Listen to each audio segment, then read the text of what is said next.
Est-ce que vous réalisez à quel point votre crédibilité fait partie de votre package commercial? Mieux qu'un emballage, votre crédibilité, c'est déjà ce que votre client achète en premier. Encore une fois, si un client vient vous voir, c'est probablement parce qu'il est confronté à un problème un peu complexe, qu'il a besoin de se référer à quelqu'un, qu'il a besoin de votre expertise, de vos bons conseils et de votre soutien, de votre accompagnement. Donc, le fait qu'il vous trouve crédible est super important.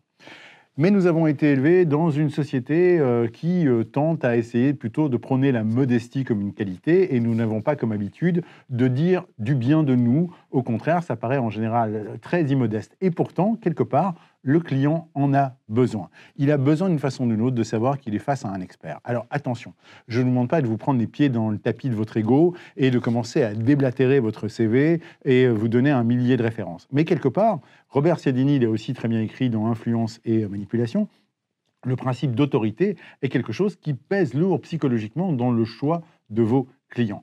Vous êtes en moyenne plus rassuré par l'idée de faire affaire, ou en tout cas de consulter un médecin d'âge mûr, plutôt que quelqu'un qui est fraîchement sorti de l'université. Et pourtant, quelqu'un qui est jeune est peut-être plus à même des nouvelles technologies et des dernières avancées de la recherche. Mais nous faisons plus confiance à l'expérience et à la maturité. Encore plus s'il porte une blouse blanche et encore plus s'il affiche derrière lui ses diplômes et ses certifications. Pourtant, rien de tout ceci ne vous garantit réellement sa compétence, mais ce sont des signes d'autorité qui nous rassurent et nous rendent enclins à lui faire confiance. Alors, comment est-ce qu'on fait ça dans le monde du business? Eh bien, c'est très simple. Bien entendu, encore une fois, il n'a pas été question d'envoyer votre CV au préalable ou de commencer par un préambule de 2 heures sur vous et la merveilleuse implication que vous avez eue dans votre métier. Mais simplement ceci. Déterminer quelles sont les quelques expériences signifiantes dans le domaine d'activité que votre client exerce. Simplement en lui disant, ça fait autant de temps que je travaille pour mon entreprise dans ce secteur et dans votre secteur d'activité, j'ai un tel et un tel référence qui travaille déjà avec moi et je connais un peu votre métier, vous place tout de suite comme un interlocuteur crédible. N'hésitez pas à glisser ça entre la première prise de rendez-vous et le démarrage de votre rendez-vous officiel.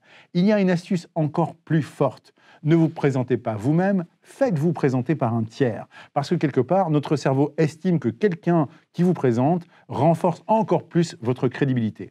Et ça peut se jouer même dans des fonctions non commerciales. Imaginez, si vous prenez rendez-vous avec un technicien pour vous régler un problème informatique et qu'on vous dit notre technico-commercial passera vous voir lundi à 11 heures, eh bien quelque part, on ne vous dit rien sur cette personne. Par contre, si on vous dit, écoutez, on vous a mis Philippe. Philippe est super, ça fait 15 ans qu'il travaille avec nous, c'est un expert des systèmes d'information, il fait la joie de ses clients et en général, il détecte les pannes à une vitesse grand V. On est très content de pouvoir compter sur lui pour votre intervention. Tout de suite, je vais accueillir Philippe avec beaucoup plus d'entrain et beaucoup plus d'envie. Vous pouvez faire strictement la même chose. Si vous avez une administration des ventes qui va suivre et préparer vos rendez-vous, alors débrouillez-vous pour que cette administration des ventes envoie au préalable un petit mot sur vous en disant « Tiens, vous avez rencontré Laurent, ça fait 15 ans qu'il travaille pour nous, il a une super expérience dans votre secteur d'activité, je suis sûr que vous allez merveilleusement vous entendre. » Et bien entendu, si vous avez la chance d'avoir un profil LinkedIn à jour, d'avoir commis quelques publications intéressantes,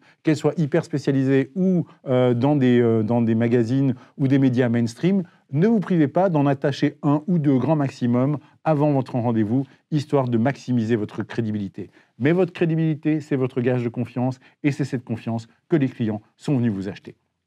On se retrouve bientôt dans une prochaine consultation de Dr Sales et n'oubliez pas que la santé de votre entreprise n'est pas avant tout la santé de vos ventes.